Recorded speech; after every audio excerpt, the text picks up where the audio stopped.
자, 마태복음 11장 말씀 듣도록 하겠습니다. 11장. 예수께서 12제자에게 명하기를 마치시고 이에 그들의 여러 동네에서 가르치시며 전도하시려고 거기를 떠나가시니라. 요한이 옥에서 그리스도께서 하신 일을 듣고 제자들을 보내어 예수께 여짜오되 오실 그이가 당신이 오니까 우리가 다른 일을 기다리오리까. 예수께서 대답하여 이르시되 너희가 가서 듣고 보는 것을 요한에게 알리되 맹인이 보며 못 걷는 사람이 걸으며 나병 환자가 깨끗함을 받으며 못 듣는 자가 들으며 죽은 자가 살아나며 가난한 자에게 복음이 전파된다 하라. 누구든지 나로 말미암아 실족하지 아니하는 자는 복이 있도다 하시니라. 그들이 떠나며 예수께서 무리에게 요한에 대하여 말씀하시되 너희가 무엇을 보려고 광야에 나갔더냐? 바람에 흔들리는 갈대냐? 그러면 너희가 무엇을 보려고 나갔더냐? 부드러운 옷 입은 사람이냐? 부드러운 옷을 입은 사람들은 왕궁에 있느니라. 그러면 너희가 어찌하여 나갔더냐? 선지자를 보기 위함이었더냐? 옳다. 내가 너희에게 이르노니 선지자보다 더 나은 자니라. 기록된 바 보라 내가 내 사자를 내 앞에 보내노니 그가 내 길을 내 앞에 준비하리라 하신 것이 이 사람에 대한 말씀이니라. 내가 진실로 너희에게 말하노니 여자가 낳은 자 중에 세례 요한보다 큰 이가 일어남이 없도다. 그러나 천국에서는 극히 작은 자라도 그보다 크니라. 세례 요한의 때부터 지금까지 천국은 침노를 당하나니 침노하는 자는 빼앗느니라. 모든 선지자와 율법이 예언한 것은 요한까지니 만일 너희가 즐겨 받을진대 오리라 한 엘리야가 곧 이 사람이니라. 귀 있는 자는 들을지어다. 이 세대를 무엇으로 비유할까? 비유하건대 아이들이 장터에 앉아 제 동물을 불러 이르되 우리가 너희를 향하여 피리를 불어도 너희가 춤추지 않고 우리가 슬피 울어도 너희가 가슴을 치지 아니하였다 함과 같도다. 요한이 와서 먹지도 않고 마시지도 아니하며 그들이 말하기를 귀신이 들렸다 하더니 인자는 와서 먹고 마심에 말하기를 보라 먹기를 탐하고 포도주를 즐기는 사람이요 세리와 죄인의 친구로다 하니 지혜는 그 행한 일로 인하여 옳다함을 얻느니라. 예수께서 권능을 가장 많이 행하신 고을들이 회개하지 아니하므로 그때에 책망하시되 화 있을진저 고라시나 화 있을진저 벳세다야 너희에게 행한 모든 권능을 두로와 시돈에서 행하였더라면 그들이 벌써 베옷을 입고 제에 앉아 회개하였으리라. 내가 너희에게 이르노니 심판날에 두로와 시돈이 너희보다 견디기 쉬우리라. 가버나움아 내가 하늘에까지 높아지겠느냐 음부에까지 낮아지리라. 내게 행한 모든 권능을 소돔에서 행하였더라면 그 성이 오늘까지 있었으리라. 내가 너희에게 이르노니 심판날에 소돔 땅이 너보다 견디기 쉬우리라 하시니라. 그때 예수께서 대답하여 이르시되 천재의 주제이신 아버지여 이것을 지혜롭고 슬기 있는 자들에게는 숨기시고 어린아이들에게는 나타내심을 감사하나이다. 옳소이다. 이렇게 된 것이 아버지의 뜻이니이다. 내 아버지께서 모든 것을 내게 주셨으니 아버지 외에는 아들을 아는 자가 없고 아들과 또 아들의 소원대로 계시를 받는 자 외에는 아버지를 아는 자가 없느니라. 수고하고 무거운 짐진 자들아 다 내게로 오라. 내가 너희를 쉬게 하리라. 나는 마음이 온유하고 겸손하니 나의 멍에를 베고 내게 배우라. 그리하면 너희 마음이 쉼을 얻으리니 이는 내 멍에는 쉽고 내 짐은 가벼움이라 하시니라. 아멘. 하나님의 말씀입니다. 자, 여러분들, 우리 오늘 말씀 많은 내용이 있지만 여러분 시간 관계상 우리 주님이 주시는 말씀 그냥 몇 개만 간단히 나누고 말씀 붙들고 기도하죠. 여러분들 오늘 말씀에 세례 요한이 나옵니다. 여러분 우리가 아는 대로 여러분 그 세례 요한이 그 당시 유대 왕이었죠. 헤롯 왕. 헤롯 왕의 잘못을 책망합니다. 어떤 잘못을 책망하냐면 이 헤롯이 자기 원래 아내가 있는데 자기 아내를 버리고 자기 동생의 아내를 그러니까 이쁘다는 이유로 여러분들 자기 원래 본처를 버리고 동생의 아내를 취하니까 세례요한이 그것에 대해서 여러분들 이렇게 책망을 합니다. 정말 세례요한은 대단한 하나님의 말씀의 사람입니다.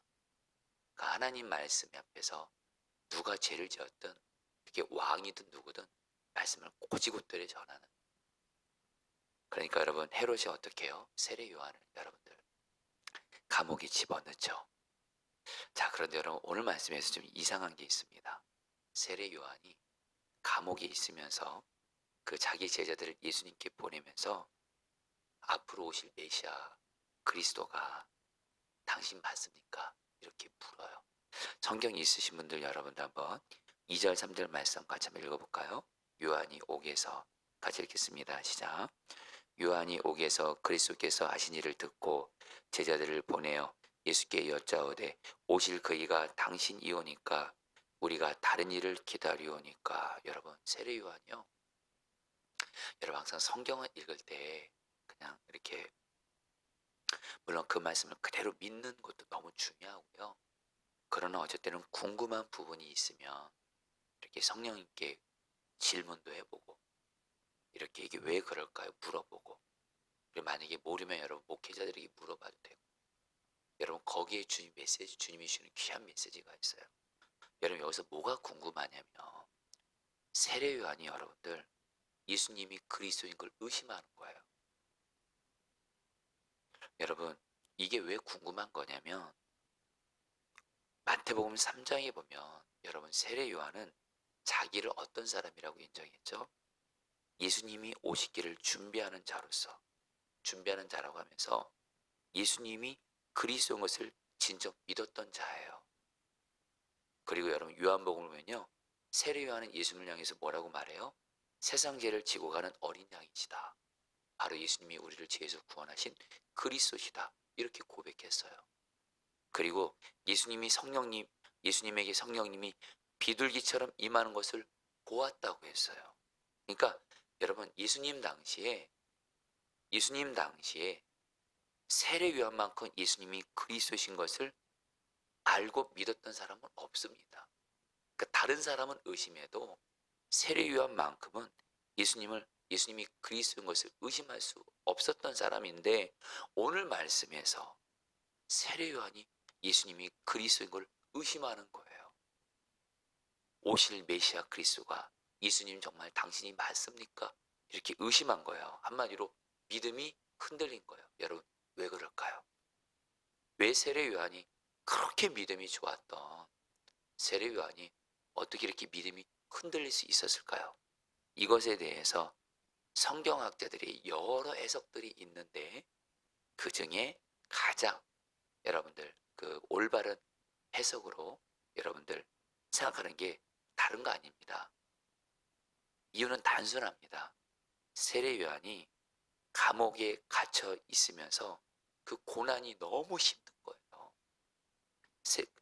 세례 요한이 그 감옥에 있으면서 캄캄하고 습기 차고 춥고 고문받고 제대로 먹지 못하고 언제 죽을지 모르는 이 감옥에서 하루 이틀이 아니라 이 유대왕 헤롯이 여러분 세례 요한을 오랜 시간 동안 감옥에 집어넣은 거예요.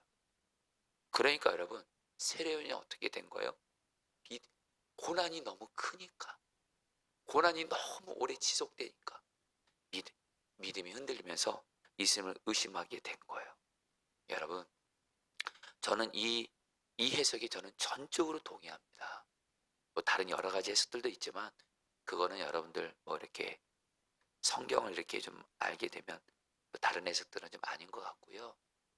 저도 그렇고 여러분들도 그렇잖아요. 여러분들도 그리고 우리 주변에 아무리 믿음 좋은 사람도요. 고난이 너무 커요. 그리고 그 고난이 너무 오랫동안 지속되면요. 누구나 믿음이 흔들립니다. 누구나 믿음이 흔들려요. 자, 여러분들 중요한 건 먼저 오늘 말씀 전하면서 지금 우리 성도님들 중에 지금 믿음이 흔들리고 있는 분들 있을 겁니다. 믿음이 흔들리고 있는 분들. 그렇게 주님을 믿고 만나고 그랬는데도 내 삶에 어떤 고난이 너무 힘들어요. 그리고 무엇보다 그 고난이 오랫동안 지속이 돼요. 하나님의 약속을 붙들고 기도는 하지만 솔직히 끝이 보이질 않아요. 환경과 상황은 전혀 보이지 않아요. 무엇보다 이게 오랫동안 지속이 돼요. 여러분 그러면 사람은요 믿음이 흔들리게 되어 있어요. 이럴 때 여러분 어떻게 해야 될까요? 여러분 오늘 말씀에서 예수님을 의심하는 세례 요한에 대해서 예수님이 세 가지로 반응하세요. 첫 번째, 예수님이 세례 요한을 책망하지 않으세요. 예수님이 세례 요한의 마음을 이해해 주신 거예요. 저는 이 예수님이 너무 좋습니다. 여러분 물론 우리가 믿음이 흔들리면 주님이 기뻐하지는 않으시지만 우리 주님은 저 여러분들이 어떤 고난이 크고 그 고난이 오래 지속되고 이럴 때 우리의 믿음이 흔들릴 때 주님은 우리를 책망하시기보다 우리를 불쌍히 여기시고 이해해 주시는 주님이신 줄 믿습니다. 그러면서 예수님께서 세례 요한을 향해서 오히려 말씀하세요. 여자가 낳은 자 중에 가장 큰 자다. 칭찬하세요. 여러분 참 이 주님 너무 좋으시죠? 여러분 저도 제가 이렇게 믿음이 흔들릴 때가 있어요. 그러면 저도 어쩔 때는 믿음이 흔들리고 어쩔 때는 낙심되고 저도 그럴 때가 솔직히 있습니다.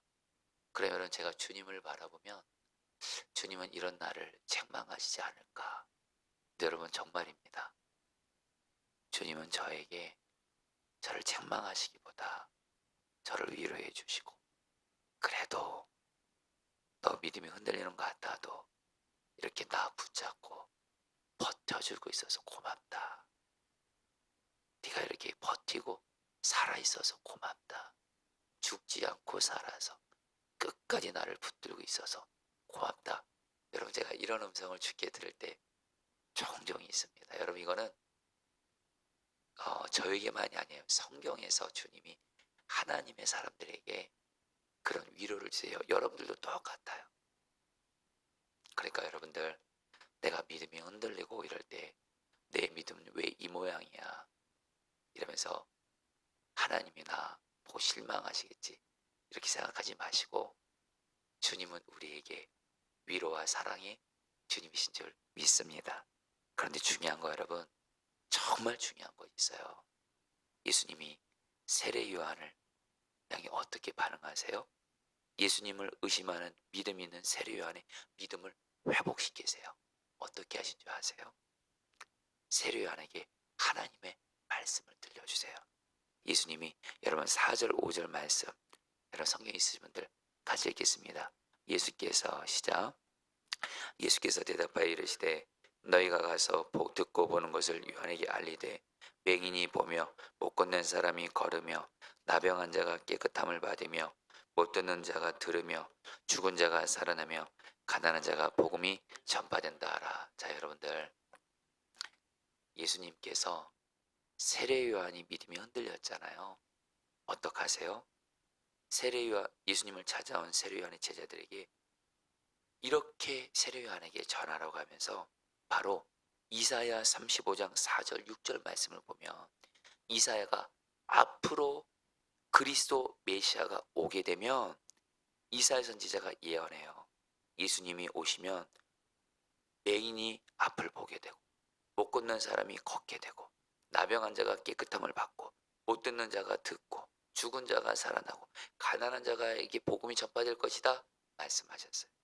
바로 이 이사의 말씀을 가지고 그 당시에 여러분들 유대인들에게는 바로 여러분들 그 구약의 말씀이 성경이었거든요. 예수님이 구약의 이사야 말씀을 여러분들 세례 요한에게 전해줘요. 그리고 여러분 세례 요한은 이 말씀을 통해서 믿음이 회복이 돼요. 자 성도님들 오늘 말씀이 여러분들 얼마나 우리에게 중요한 말씀을 주시는지 몰라요. 저와 여러분들도 예수님 믿으면서 믿음 흔들릴 때 반드시 있습니다. 믿음 흔들림 없다. 여러분 그럴 일은 없습니다. 믿음 흔들릴 때 반드시 있어요. 특별히 어떤 문제가 너무 나를 힘들게 해요. 너무너무 힘들게 해요. 그리고 그게 오랫동안 지속이 돼요.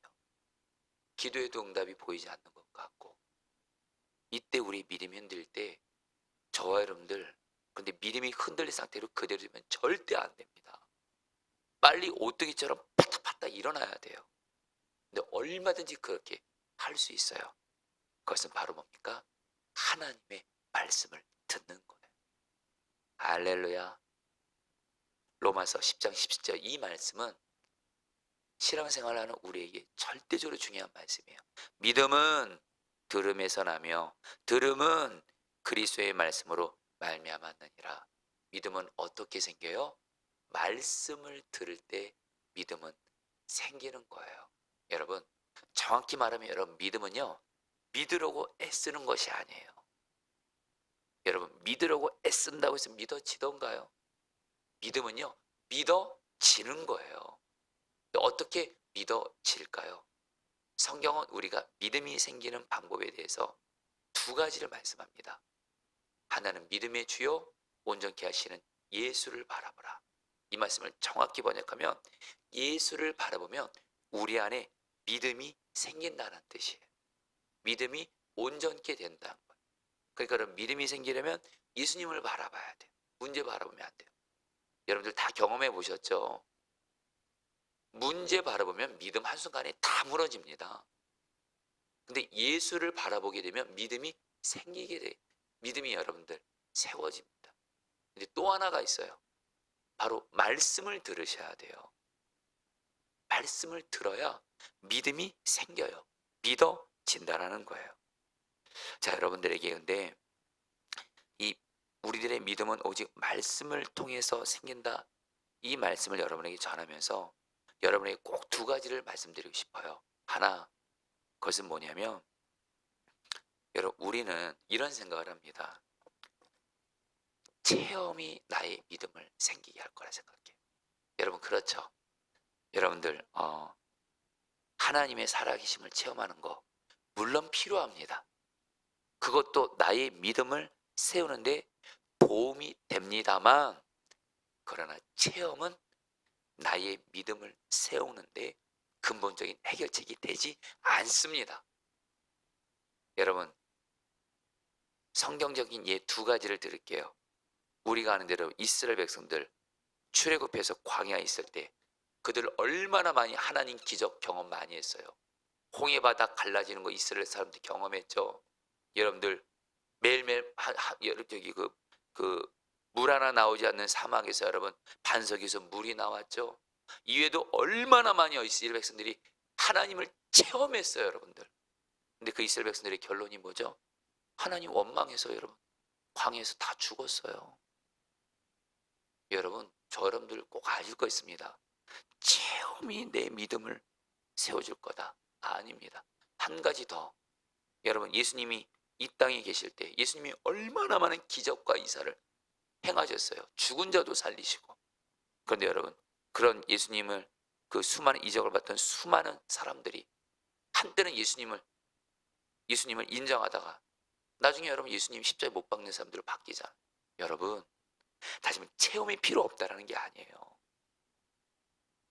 체험은 우리의 믿음을 세우는데 근본적인 해결이 되지 않습니다. 자, 여러분들을 생각해도 우리의 모습을 봐도 전혀 저와 여러분들 지난날 하나님 경험했던 적 있었잖아요. 살아계신 하나님 체험했던 적 있었잖아요. 정말로. 근데 그 체험이 나의 오늘 이 믿음을 보장해 주나요? 아니요. 여러분, 체험이 필요 없다는 건 아닙니다. 그러나 성경은 말씀이에요. 오직 말씀이 우리의 믿음을 세우는 근본적인 하나님의 방법인 줄 믿습니다. 이걸 아는 사람은 믿음이 흔들릴 때 말씀을 들어요. 그래서 예배 자리 때 설교 말씀을 들으러 가요. 그리고 성경 말씀을 매일매일 읽어요. 그리고 내가 믿음이 흔들릴 때 여러분들, 믿음이 흔들릴 때 여러분들 부디 제발 반드시 성경 말씀을 읽으세요. 그리고 여러분들 부디 말씀, 매일 말씀 기도 한 장이라도 읽으세요. 반드시 말씀을 통해서 주님이 내 믿음을 회복시켜 주시는 줄 믿습니다. 그리고 여러분들 한 가지만 더 나누고 내가 이제 오늘 말씀 붙들고 기도하죠. 여러분, 우리는 내 하나님의 말씀이 오직 믿음을 세우는데, 그래서 여러분들 저 여러분들이 이 땅에 사는 동안 믿음 지키는 길 바로 예수를 바라보면서 말씀을 가까이 하는 거예요. 그래서 성경 말씀에 내 인생을 걸어야 돼요. 말씀 가까이 하자면 믿음 무너집니다. 말씀만 가까이 하면 아무리 어렵고 힘든 고난이 있고 그 고난이 아무리 오래 지속된다 할지라도 말씀이 내 믿음을 지켜줘요. 그리고 그 말씀을 통해 믿음대로 결국에는 하나님의 역사는 나에게 이루어지는 줄 믿습니다. 그런데 여러분들 또 하나 여러분들이 꼭 기억하실 것이 있어요. 말씀이 나의 믿음을 세우는데 여러분 꼭 기억하셔야 됩니다. 지난날의 말씀이 내 믿음을 세우는 데는 한계가 있다는 걸 기억하셔야 돼요. 지난날 하나님이 나에게 준 약속의 말씀이 있을 거예요. 바로 어제 그 말씀이 내 믿음을 세웠다 할지라도 성경은 뭐라고 말씀하는 줄 아세요? 저와 여러분들은요 매일매일 하나님께 새로운 말씀을 받으셔야 돼요. 우리는 어제의 말씀, 과거의 말씀으로만 사는 것이 아니에요. 오늘 하루 새로운 말씀을 받아야 내 믿음을 주님이 다시 세워준다라는 거예요. 대표적인 성경적인 거 한 가지 말할게요. 여러분, 이스라엘 백성들이 광야에 있을 때 하나님이 이스라엘 백성들에게 매일매일 만나를 주시죠. 만나를. 근데 하나님은 어떻게 하세요? 어제의 만나는 어제의 만나로 살고요. 오늘 만나를 받으려면 아침 새벽에 일찍 나가서 또 새로운 만나를 받아야 이스라엘 백성들은 살아요. 여기서 말하는 이 만나를 예수님이 신약시대에 와서 뭐라고 말씀하세요? 바로 예수님 자신이 만나고 하나님의 말씀이 만나라 그래요. 여러분, 저 여러분들 말입니다. 저 여러분들 지금 광야 같은 세상 살고 있거든요. 예, 맞아요. 광야입니다. 이 광야 같은 세상에서 사는 길이 뭔지 아세요? 믿음을 지키는 길, 어제의 말씀으로 온전히 살 수 없어요. 오늘도 주님께 새로운 만나, 새로운 생명의 말씀을 들을 때 그 말씀이 오늘 하루 나를 살게 하시는 줄 믿습니다. 그래서 매일매일 말씀을 들으셔야 돼요. 그래서 여러분들에게 매일 말씀 기도를 하게 하는 거예요. 이제 말씀을 마무리합니다. 저는 여러분들 이 부분에서 전적으로 저는 아멘이에요. 여러분, 하나님의 말씀이 있잖아요. 내가 아무리 고난이 크고 그 고난이 오래 지속된다 할지라도 성도님들, 내가 말씀을 들을 수만 있다면, 또 하나 내가 매일매일 말씀을 들을 수만 있다면 말씀의 능력이 나의 믿음을 지켜주고 나의 흔들리는 믿음을 회복시켜주고 결국엔 믿음을 통해서 하나님은 우리에게 하나님의 일을 행하시고 약속을 이루시고 기도를 결국엔 응답해 줄 줄 믿습니다. 오직 말씀입니다. 할렐루야. 저희 오늘 말씀 붙들고 여러분이 기도하도록 하겠습니다. 4절 5절 말씀 붙들고 기도하겠습니다. 예수께서 대답하여 이르시되 너희가 가서 듣고 보는 것을 요한에게 알리되 맹인이 보며 못 걷는 사람이 걸으며 나병한 자가 깨끗함을 받으며 못 듣는 자가 들으며 죽은 자가 살아나며 가난한 자에게 복음이 전파된다 하라. 자, 성도님들, 오늘 말씀에서 예수님이 사랑하는 세례 요한에게, 믿음이 흔들리는 세례 요한에게, 고난이 너무 크고 오래 고난이 지속되는 세례 요한에게 믿음을 회복시키시기에 말씀을 주신 것처럼 오늘 주님이 우리에게도 말씀하십니다. 너희들 고난이 아무리 크고 오래돼도 말씀만 가까이 하라. 말씀만 들으라. 말씀이 너희들의 믿음을 회복시켜 줄 거야. 이런 시간에 기도하겠습니다. 하나님, 내가 오직 말씀을 들으며 내 믿음을 하나님 지키게 해주십시오.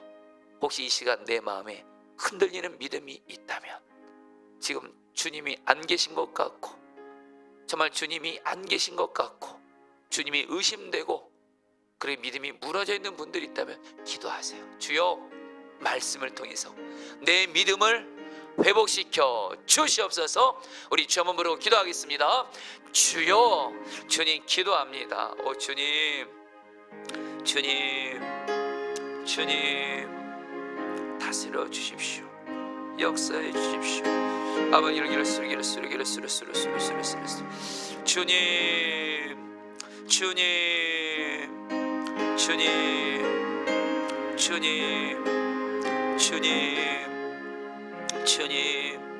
주님 일하소서.